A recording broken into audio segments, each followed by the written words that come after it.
Good morning. Morning మ్యాగజైన్‌కి స్వాగతం. ప్రముఖ దినపత్రికలో వస్తున్న వార్తల వెనకాల జరుగుతున్న పరిణామాలు చూద్దాం. ఈనాడు చూస్తే యుద్ధానికి సంబంధించిన వార్తలే మరికొన్ని రోజులు నడుస్తాయి.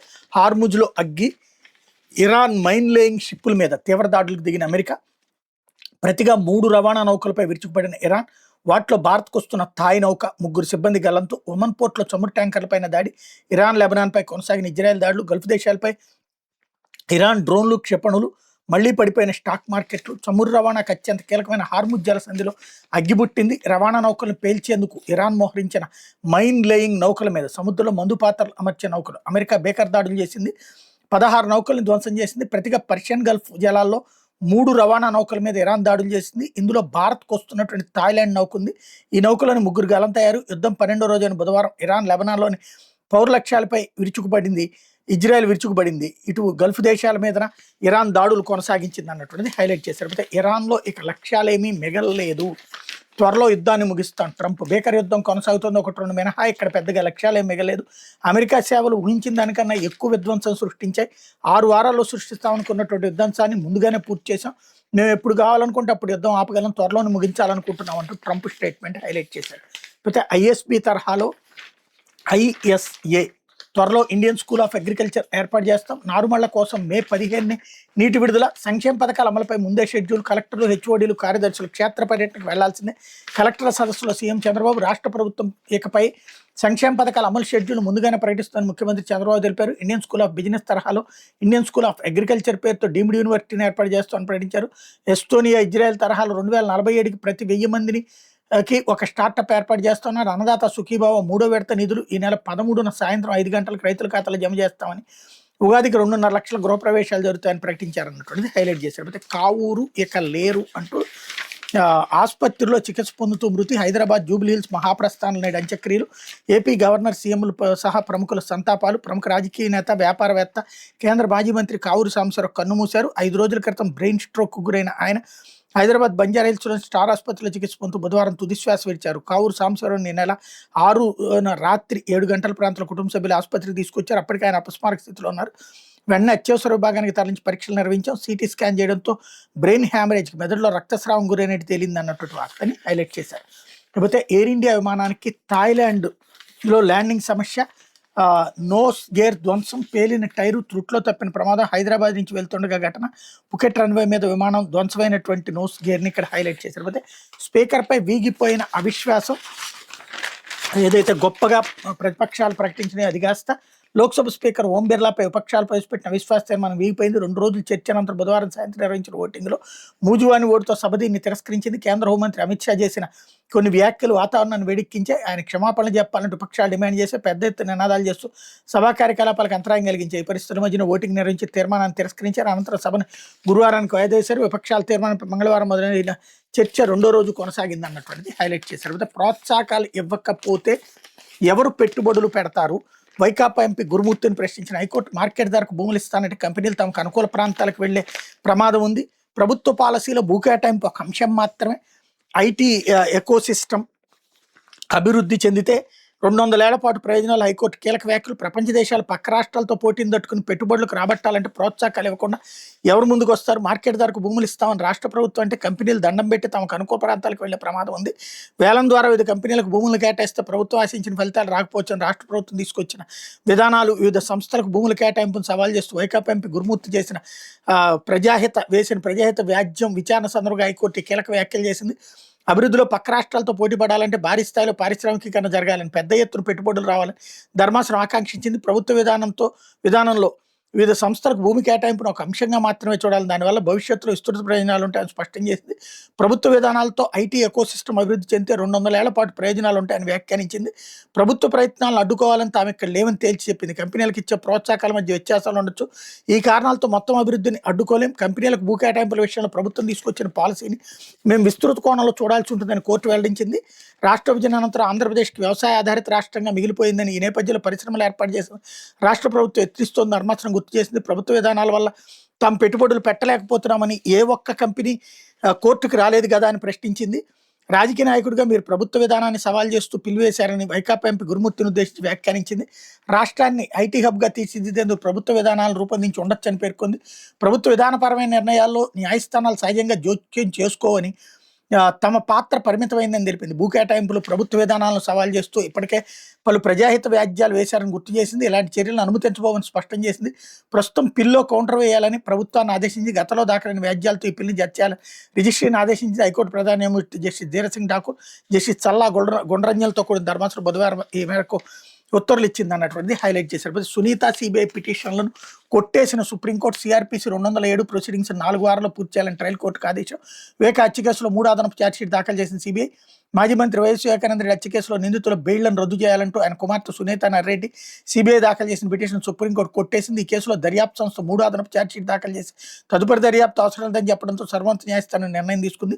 సిబిఐ ప్రత్యేక కోర్టులో ప్రస్తుతం జరుగుతున్న సిఆర్పిసి 207 ప్రొసీడింగ్స్ 4 వారాల్లో పూర్తి చేసి విచారణ వేగంగా నిర్వహించేందుకు ప్రయత్నించాలని ఆదేశించింది. కేసు దర్యాప్తు విషయంలో అభ్యంతరాలు ఉంటే చట్టపరమైన పరిష్కారాల కోసం తగిన కోర్టును ఆశ్రయించేందుకు సునీత నర్రెడ్డికి స్వేచ్ఛనిస్తూ బెయిల్ రద్దు పిటిషన్ల మీద విచారణ ముగిస్తున్నట్టు ప్రకటించింది. జస్టిస్ ఎంఎం సుందరరేష్, జస్టిస్ ఎన్కే సింగిల్తో కూడిన ధర్మాసనం బుధవారం ఉత్తర్వులు జారీ చేసింది. బుధవారం ఉదయం విచారణ ప్రారంభమైన వెంటనే సిబిఐ తరపున హాజరైన అదనపు సొలిసిటర్ జనరల్ జోక్యం చేసుకుంటూ ఇందులో దర్యాప్తు సంస్థ మంగళవారం 3 అదనపు ఛార్జ్షీట్ దాఖలు చేసి నాకు తెలిసి తదుపరి దర్యాప్తు అవసరం లేదని పేర్కొన్నారు. దాని మీద సునీత్ తరపు హాజరైన సీనియర్ న్యాయవాది సిద్ధార్థ లోద్రా అభ్యంతరం వ్యక్తం చేశారు. తాము ఇచ్చిన మెటీరియల్ దర్యాప్తు సంస్థ పట్టించుకోలేదని తెలిపారు. విచారణ పొడిగిస్తూ పోలేమని, ఇప్పటికే చాలా ఆలస్యమైందని జస్టిస్ సుందరేష్ పేర్కొన్నారు. మీకు ఏమైనా అభ్యంతరాలను చట్ట ప్రకారం వెళ్లాలని సూచించారు. తమ అభ్యంతరాలను తగిన న్యాయస్థానం ముందుకు తీసుకెళ్తామని సిద్ధార్థ లోద్రా చెప్పారు. న్యాయమూర్తి జస్టిస్ సుందరేష్ అంగీకరిస్తూ నిందితుల బెయిళ్లు రద్దు కోరుతూ సునీత సిబిఐ దాఖలు చేసిన ఎస్ఎల్పీని కొట్టేస్తున్నట్టు పేర్కొన్నారు. సిబిఐ తన ఛార్జ్షీట్లో కేసు దర్యాప్తు మూసేస్తున్నట్టు చెప్పలేదని, తదుపరి కొత్త నిందితులు సాక్ష్యాలు లేవని చెప్పిందని సిద్ధార్థ లోద్రా పేర్కొన్నారు. కేసు విచారణ మొదలవ్వకుండా నిందితులు జాప్యం చేస్తున్నారని సిబిఐ డాక్యుమెంట్ను సరఫరా చేయలేకపోతుందని చెప్పారు. అందువల్ల దీనిపై ట్రయల్ కోర్టు ఉత్తర్వులు జారీ చేయాలని కోరారు. ప్రస్తుతం కేసు విచారణ ఏ దశలో ఉందని జస్టిస్ సుందరేష్ ప్రశ్నించారు. 3 ఏళ్లుగా సిఆర్పి సెక్షన్ 207 ప్రొసీడింగ్స్ దశలో ఉందని లోద్రా చెప్పారు. 207 ప్రొసీడింగ్స్ 4 వారాల్లో పూర్తి చేయాలని ట్రయల్ కోర్టుకి జస్టిస్ సుందరేష్ ఆదేశించారన్నటువంటిది హైలైట్ చేశారు. ఇకపోతే ఇసుక తవ్వకాలు మీరే పర్యవేక్షించండి, సుప్రీంకోర్టుకు రాష్ట్ర ప్రభుత్వం ఆహ్వానం. జయప్రకాష్ పవర్ వెంచర్స్ జరిమానా 18 కోట్లకు పరిమితం కాదు, 1700 కోట్లకు డిమాండ్ నోటీస్ జారీ చేసినటువంటి రాష్ట్ర ఇసుక తవ్వకాలపై విచారణ జరిపారు. సందర్భంలో సుప్రీంకోర్టు జారీ చేసిన ఉత్తర్వుల ప్రకారం తాము ఇసుక తవ్వకాల్లో అక్రమాలకు పాల్పడిన సంస్థలకు డిమాండ్ నోటీసులు ఇచ్చినట్టు ఆంధ్రప్రదేశ్ ప్రభుత్వం సుప్రీంకోర్టుకు తెలిపింది. ఇందులో భాగంగా జయప్రకాష్ పవర్ వెంచర్స్ 1700 కోట్ల డిమాండ్ నోటీసులు జారీ చేసినట్టు పేర్కొంది. అక్రమ తవ్వకాల నిరోధానికి రాష్ట్ర ప్రభుత్వం తీసుకుంటుందని చెప్పి సుప్రీంకోర్టు తన పర్యవేక్షణ కొనసాగించాలని ఆహ్వానిస్తున్నామని తెలిపింది. ఇలా ప్రభుత్వమే పర్యవేక్షణ కోవడం చాలా అరుదని పేర్కొంది. చిత్తూరు జిల్లాలోని 18 ఇసుక రీచ్లో జరిగిన అక్రమాలకు 18 కోట్ల జరిమానా చెల్లించాలంటూ ఎన్జిటి చెన్నై ధర్మాసనం ఇచ్చిన ఆదేశాలను సవాల్ చేస్తూ జయప్రకాష్ పవర్ వెంచర్ దాఖలు చేసిన అప్పీల్పై బుధవారం justice Sanjay Karol, justice A G మసీహులతో కూడిన ధర్మాసనం ముందు ఆ సంస్థ తరపున సీనియర్ న్యాయవాది ముకుల్ రోహిత్గి, ఏపీ ప్రభుత్వం తరపున సీనియర్ న్యాయవాది హుజైఫా అహ్మదీ సుదీర్ఘ వాదనలు వినిపించారన్నటువంటిది హైలైట్ చేశారు. లేకపోతే బీపీఎస్ ఎల్ఆర్ఎస్ దరఖాస్తుల పరిష్కారానికి లంచాలు ఇవ్వకపోతే కుర్రీలు వేసి పక్కన పడేయడమే, పట్టణ ప్రణాళిక విభాగాల్లో భారీగా అక్రమ వసూళ్లు. రాష్ట్ర వ్యాప్తంగా 13 నగరపాలక సంస్థల్లో ఏసీబీ తనిఖీల్లో వెలుగులోకి. నేను 1,00,000 సార్లు చెప్పా, ప్రభుత్వం ఏమో మీరు కట్టండి అంటది, తర్వాత కింద అడ్డకోలుగా దోచుకుంటున్నారు, ఉద్యోగులు దోచుకుంటున్నారు, రాజకీయ నాయకులు అన్నటువంటి. ఇప్పుడు ఇది ప్రభుత్వానికి ఏం సంబంధం లేదు, కేవలం అధికారులే దోచుకుంటున్నారు అన్నటువంటి కోణంలోకి వార్తను వక్రీకరిస్తారు. అవినీతి అడుగడుగునా పెరిగిపోయి జనం అల్లాడిపోతున్నారు. కానీ ఆ వార్తల్ని రాసేటప్పుడు జాగ్రత్తగా డౌన్ ప్లే చేసేటటువంటి దౌర్భాగ్య పరిస్థితుల్లో మన మీడియా ఉంది. ఇకపోతే ప్రజల ప్రశ్నల నుంచి పుట్టిందే మనమిత్ర. కార్యాలయాల చుట్టూ తిరిగే పని లేకుండా వాట్సాప్ ద్వారా ప్రజలకు సేవలు. మెటా సదస్సులో మంత్రి నారా లోకేష్ యువగళం పాదయాత్ర సేవలు రాష్ట్ర ప్రజలు వ్యక్తం చేసిన ఆకాంక్ష మనమిత్ర వాట్సాప్ సేవలకు ప్రేరణ అయిందని ఆంధ్రప్రదేశ్ విద్యా, ఐటీ, ఎలక్ట్రానిక్స్ శాఖల మంత్రి నారా లోకేష్ పేర్కొన్నారు. బుధవారం ఢిల్లీలో మెటా ఆధ్వర్యంలో నిర్వహించిన WhatsApp citizen engagement and innovation కార్యక్రమం ఆయన ముఖ్య అతిథిగా పాల్గొని మాట్లాడారన్నటువంటి వార్తని హైలైట్ చేశారు. ఇక్కడ సమస్యల్లో ఏంటంటే చక్కగా నోటికొచ్చిన ముద్దను లాగేసి మనమిత్రాల చివరికి హాల్ టికెట్లు బుక్ డౌన్లోడ్లోనూ అవన్నీ ఏనాడో బిగినైపోయాయి.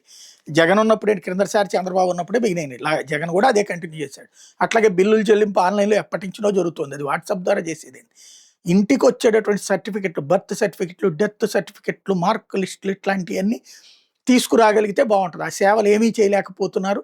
నోటికొచ్చిన ముద్దని పీకేసి ఇప్పుడు అద్భుతం చేశామని చెప్పుకునే ప్రయత్నం చేస్తున్నారు. లేకపోతే సాక్షి అతన్ని మరణించనిద్దాం, కారుణ్య మరణానికి సుప్రీంకోర్టు అనుమతి, దేశ చరిత్రలోని తొలిసారిగా చారిత్రాత్మక తీర్పు, పరోక్ష కారుణ్య మరణాలపై సమగ్ర చట్టం కేంద్ర ప్రభుత్వానికి సూచించిన ధర్మాసనం అన్నటువంటి వార్తని హైలైట్ చేశారు. లేకపోతే హామీలపై నోరు మెదపరేమి అంటూ జగన్ నిన్న భారీగా పెట్టినటువంటి ప్రెస్ కాన్ఫరెన్స్ 3 బడ్జెట్లు పెట్టిన సూపర్ 6, సూపర్ 7 హామీలు ఊసెత్తడం లేదెందుకు, బాకీ పడ్డ నిరుద్యోగ భృతి ఒక్కొక్కరికి 1.08 లక్షలు ఇప్పుడు ఇస్తారు, ఆడబిడ్డ నిధి బకాయి ఒక్కొక్కరికి 54,000 ఇప్పుడు ఇస్తారు, 50 ఏళ్ళు నిండిన ఎస్సీ, ఎస్టీ, బీసీ మైనార్టీలకు పెన్షన్ పథకం మాట ఏంటి, నెలకు 4,000 చొప్పున ఒక్కొక్కరికి ఏదే 1,44,000 రూపాయలు ఎప్పుడు ఇస్తారు, కొత్త పింఛన్లు ఎప్పుడు ఇస్తారు చెప్పకుండా ఉన్న పింఛన్లలో కోతల అన్నటువంటి వార్తని హైలైట్ చేసింది. అన్నదాత సుఖీభావ కింద రైతులకు ఏటా 20,000 ఎవరిచ్చారు, 2 ఏళ్లలో 40,000కు గాను 10,000 ఇచ్చి 30,000 ఎగవేత, తల్లికి వందనం తొలి ఏడాది పూర్తిగా ఎగనాము, 2వ ఏడాది అరకొర, మరోవైపు తగ్గినటువంటి ఆదాయం అన్నటువంటి వార్తల్ని ఇక్కడ ప్రధానంగా హైలైట్ చేసింది.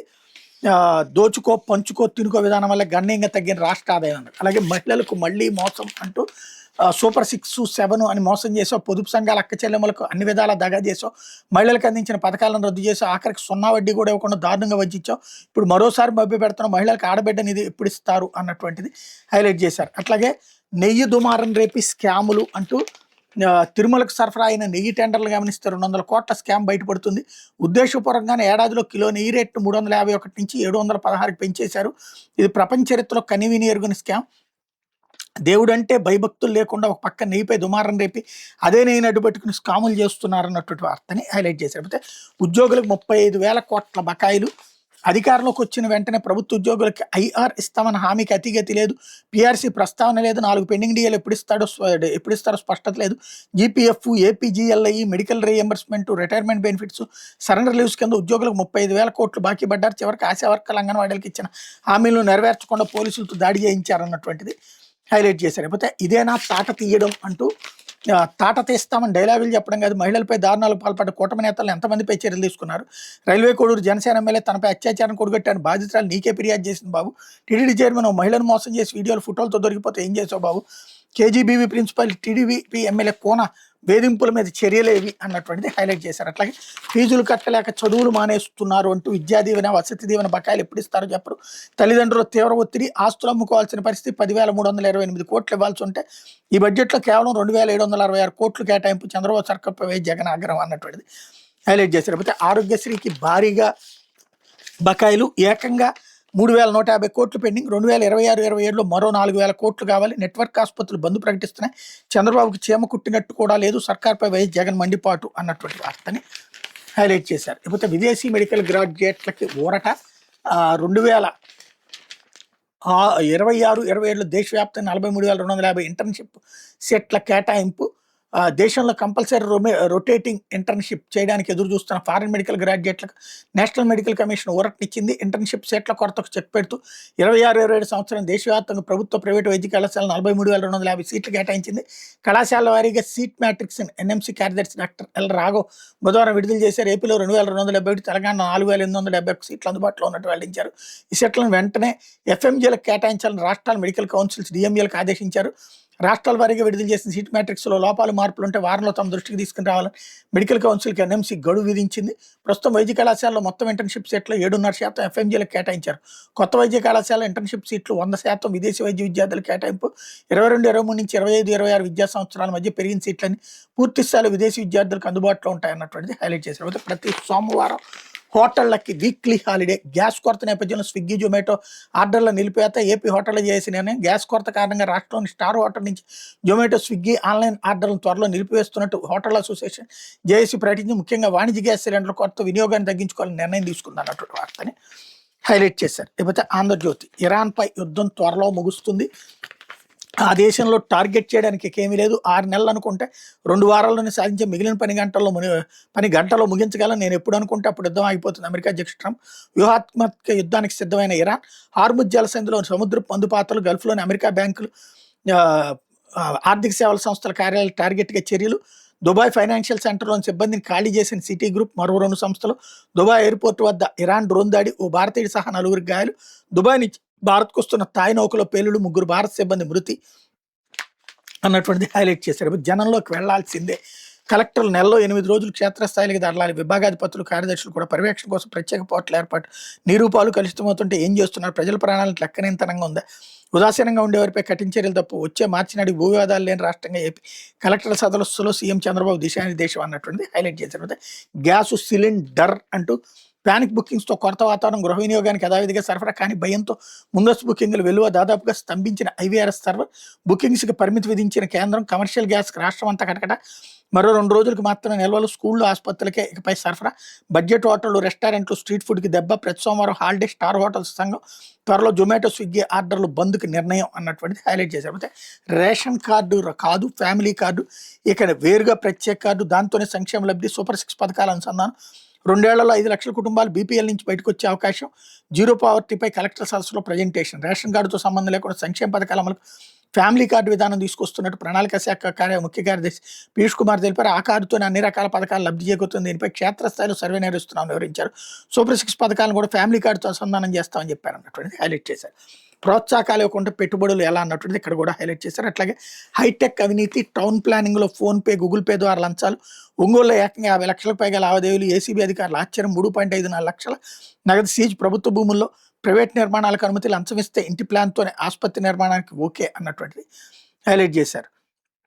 లేకపోతే ప్రభుత్వం నిజాలు దాస్తోంది, మళ్ళీ వలస పాలనలోకి వెళ్ళామా, ఒక దేశాధినేత హత్యను ఖండించలేని స్థితిలో మన ప్రధాని, రష్యా చమురు కొనడానికి మనకు అనుమతి ఇచ్చేందుకు ట్రంప్ ఎవరు, ఏబిఎన్ ఆంధ్రజ్యోతి డైరెక్టర్ కోగంటి భానుప్రకాష్కి ఇచ్చిన ఇంటర్వ్యూలో ప్రముఖ రాజకీయ విశ్లేషకుడు యోగేంద్ర యాదవ్ అన్నటువంటిది హైలైట్ చేశారు. లేకపోతే స్పీకర్ నిర్ణయాన్ని సుప్రీం కూడా ప్రశ్నించలేదు, కేంద్ర హోంమంత్రి అమిత్ షా, ఓం బిర్లాపై వీగిన అవిశ్వాస తీర్మానం, అనుకున్న విధంగా లోక్సభ స్పీకర్ ఓం బిర్లాపై ఇతర ప్రతిపక్షాలతో కలిసి కాంగ్రెస్ ప్రవేశపెట్టిన అవిశ్వాస తీర్మానం వీగిపోయింది. ఈ తీర్మానం మీద మంగళవారం, బుధవారంలో 10 గంటలకు పైగా వాడివేడి చర్చ జరిగిన తర్వాత మూజువాణి ఓటుతో లోక్సభ తిరస్కరించింది అన్నటువంటి వార్తని హైలైట్ చేశారు. పెళ్లి చేసుకున్న కుంభమేళా సుందరి, కేరళలో ప్రియుడితో 7 అడుగులు వేసిన మొనాలిసా, మహాకుంభమేళాలో పూసలో రుద్రాక్ష దండలు అమ్ముతూ తన ఆకర్షణీయమైన కళ్ళతో రాత్రికి రాత్రి సోషల్ మీడియాలో సెన్సేషన్గా మారిన మొనాలిసా భోస్లే వివాహ బంధంలో కడుగుపెట్టారు. బుధవారం కేరళలోని తిరువనంతపురంలో ఉన్న ఆరుమనూర్ ఆలయంలో తన ప్రియుడు ఫర్మాన్ ఖాన్ని ఆమె మనవాడారు. వివాహ వేడుక కేరళ విద్యాశాఖ మంత్రి వి శివన్ కుట్టి, తదితర రాజకీయ నేతలు హాజరయ్యారు. కేరళ సంప్రదాయం ప్రకారం ఓడు ఫర్హాన్ ముందు దావతి ధరించగా మొనాలిసా ఎరుపు రంగు పొట్టి చీరలో మెరిసిపోయారు. వివాహం అనంతరం మీడియాతో మొనాలిసా మాట్లాడుతూ తన కేరళ అంటే చాలా ఇష్టం, అందుకే అక్కడ పెళ్లి చేసుకున్నానని తెలిపారు. నేను ఒక నటుడినే, మా 6 నెలల ప్రేమ కథే కావచ్చు, కానీ ఇది 60 ఏళ్ల ఆ బంధంలో అనిపిస్తోందని ఆమె భర్త ఫర్మాన్ అన్నారు. పెళ్లికి ముందు ఈ జంట రక్షణ కోసం పోలీసులు ఆశ్రయించారు. మొనాలిసా తండ్రి విజయ్ ఈ పెళ్లికి ఒప్పుకోలేదు అన్నటువంటిది హైలైట్ చేశారు. లేకపోతే 27.6 లక్షల కోట్లతో అమెరికా రిలయన్స్ చమురు శుద్ధి కేంద్రం, అమెరికా ఫస్ట్ రిఫైనింగ్ సంస్థ ఒప్పందం, అమెరికా అధ్యక్షుడు డొనాల్డ్ ట్రంప్ ప్రకటన, ఇంధన రంగంలో భారత్లో అతిపెద్ద ప్రైవేట్ సంస్థ అయిన రిలయన్స్ ఇండస్ట్రీస్ భాగస్వామ్యంతో అమెరికాలో అతిపెద్ద చమురు శుద్ధి కర్మాగారాన్ని నిర్మిస్తున్నట్టు దేశ అధ్యక్షుడు ట్రంప్ ప్రకటించారు. టెక్సాస్లోని బ్రౌన్ విల్లేలో నిర్మిస్తున్న ఈ చమురు శుద్ధి కర్మాగారం కోసం అమెరికా ఫస్ట్ రిఫైనింగ్ తో రిలయన్స్ సంస్థ 27.6 లక్షల కోట్లు విలువైన ఒప్పందం కుదుర్చుకున్నట్టు తెలిపారు. గత 50 ఏళ్లలో అమెరికాలో నిర్మితమవుతున్న తొలి చమురు శుద్ధి కేంద్రం ఇదేనని, ఇది ప్రపంచంలోనే అత్యంత శుభ్రమైన చమురు శుద్ధి కేంద్రం బుధవారం ట్రూత్ సోషల్లో ప్రకటించారు. అమెరికాలో ఇంత భారీ పెట్టుబడి పెడుతున్న భారత్లోని మా మిత్రులకు, ఆ దేశంలోని అతిపెద్ద ప్రైవేట్ ఇంధన సంస్థ రిలయన్స్కి ధన్యవాదాలని, ఇది మా అమెరికా ఫస్ట్ ఎజెండా విజయం అంటూ ట్రంప్ చెప్పారన్నటువంటిది హైలైట్ చేశారు. లేకపోతే బ్రౌన్ విల్లే రిఫైనరీలో పెట్టుబడులపై రిలయన్స్ ఇండస్ట్రీస్ స్పందించలేదు. అయితే రిఫైనరీ నిర్మిస్తున్న ఏఎఫ్ఆర్తో రిలయన్స్ సంస్థ ఇంధన శుద్ధి కొనుగోలు ఒప్పందం చేసుకున్నట్టు తెలిసింది. నిజానికి బ్రౌన్ విల్లేలో రిఫైనరీ నిర్మాణాన్ని 2024లోని ఎలిమెంట్ ఫ్యూయల్స్ సంస్థ ముందుకు వచ్చింది. ఇక్కడ భారీ చమురు శుద్ధి కేంద్రం నిర్మాణానికి అవసరమైన అనుమతులు కూడా తీసుకుంది. ఈ సంస్థ వ్యవస్థాపకుడు జాన్ కాల్సినే ప్రస్తుతం అమెరికా ఫస్ట్ రిఫైనింగ్ సంస్థకి సీఈఓగా ఉన్నారు. రోజుకి 1.6 లక్షల బ్యారెల్ నుంచి ముడి చమురు శుద్ధి చేయగల భారీ రిఫైనరీ నిర్మించేందుకు ఎలిమెంట్ ఫ్యూయల్స్ అనుమతి తీసుకుంది. అమెరికాలో వెలికి తీసే షెల్ ఆయిల్ని ఈ రిఫైనరీలో శుద్ధి చేసి విక్రయించేందుకు 20 ఏళ్ల కాలానికి ఒప్పందం కుదుర్చుకున్న ట్రంప్ ప్రకటన తర్వాత ఏఎఫ్ఆర్ తెలిపింది.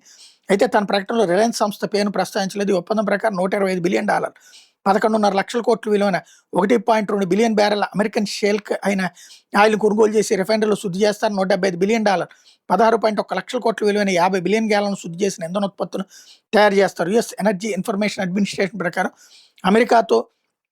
అమెరికాలో ప్రస్తుతం 132 చమురు శుద్ధి కేంద్రాలు ఉన్నాయి. అయితే వీటిలో అత్యంత చిక్కగా ఉండేవి ముడి చమురును శుద్ధి చేసే కర్మాగారాలే. అమెరికాలో చివరిసారి 1977లో లూసియానాలోని గ్రాన్స్ విల్లేలో మారథాన్ సంస్థ చమురు శుద్ధి కేంద్రం నిర్మించింది. ఆ తర్వాత కొత్తవి నిర్మించలేదు అన్నట్టు అని హైలైట్ చేశారు. ఇది దినపత్రికలో వచ్చినటువంటి వార్తలు వెనకాల జరుగుతున్న పరిణామాలు.